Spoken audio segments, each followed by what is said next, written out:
የኢፌዴሪ አየር ኃይል ያሰለጠናቸውን የአየር ኃይል አብራሪዎች እጩ መኮንኖችና ቴክኒሽያኖችን አስመርቋል። በምረቃ ስነ ስርዓቱ ላይ የጦር ኃይሎች ጠቅላይ ኤታማዦር ሹም ፊልድ ማርሻል ብርሃኑ ጁላ ኢትዮጵያ ባከናወነችው የአየር ኃይሉ ሰፊ የሪፎርም ስራ አመርቂ ውጤት መገኘቱን ገልጸዋል። አክለውም በሪፎርሙ በመጡ ለውጦች የኢትዮጵያ አየር ኃይል በዓለም አቀፍ መመዘኛ መስፈርት መሰረት ከፍተኛ ደረጃ ላይ መቀመጡን አስታውቀዋል።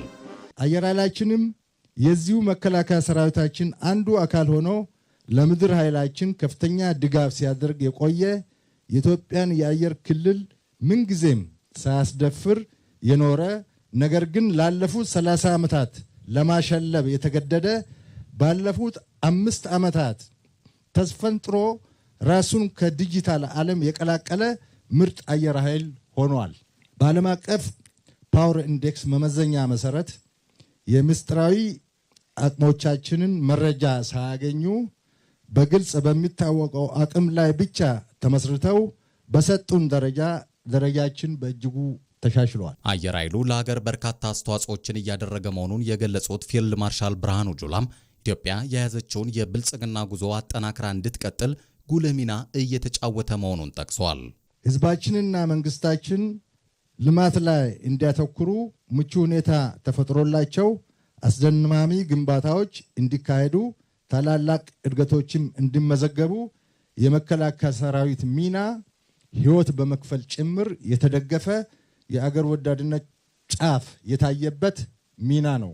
ተመራቂ ተማሪዎቹ የአቪዬሽን ኢንዱስትሪ የሚጠይቀውን መስፈርት በማሟላት ለምረቃ መብቃታቸውን የኢፌዴሪ አየር ኃይል ዋና አዛዥ ሌተናል ጄኔራል ይልማ መርዳሳ ገልጸዋል። ከሀገራዊ ለውጡ ማግስት ጀምሮ ለተከታታይ 3ኛ ጊዜ የምናስመርቃቸው እነዚህ አብራሪዎች እጩ መኮንኖችና ቴክኒሻኖች የአቪዬሽን ኢንዱስትሪ የሚጠይቀውን ዓለም አቀፍ መመዘኛ ያሟሉ ሲሆን ከህብረተሰባችን ተመልምሎ ላለፉት 3 ተከታታይ ዓመታት ጥራት ያለው ስልጠና ሲከታተሉ ቆይቶ እነዚሁ ዛሬ ለምረቃ በቅተዋል። በዚህ ታሪካዊ መርሃ ግብር ላይ የሚመረቁ ወጣት በራሪዎች እጩ መኮንኖችና ቴክኒሻኖች ከአካዳሚና ከበረራ ስልጠናቸው ጎን ለጎን ለሀገራቸው እና ለተቋማቸው ፍጹም ታማኝ ጀግና እና ታታሪ እንዲሆኑ ጠንካራ የስነ ልቦና ግንባታ ሲደረግላቸው ቆይተዋል። ተመራቂ ተማሪዎቹም የወሰዱትን ስልጠና ጥራቱን የጠበቀ ከመሆኑን ባሻገር የሀገር ፍቅር ስሜትን ያላበሳቸው በመሆኑ ለሀገራቸው የሚጠበቅባቸውን ሁሉ ለማበርከት ዝግጁ መሆናቸውን ለኢቲቪ ተናግረዋል። ከተመራቂዎች ብዙ ነገር ይጠበቃል። እንደ ሀገር ከኛ ብዙ ነገር ትፈልጋለች። ብቁ ቴክኒሻል ብቁ ኦፕሬተሮች መሆን ይጠበቅብናል። ከኛ የሚጠበቁት ነገሮች ተረድተን እንደ ማንኛውም ወታደር ግንባር ላይ እንዳለው ወታደር እኛም ነቅተን የሀገራችንን ዳር ድንበር የአየር ክልል ለማስጠበቅ ዝግጁ ነን። ተስፋችንም ነው።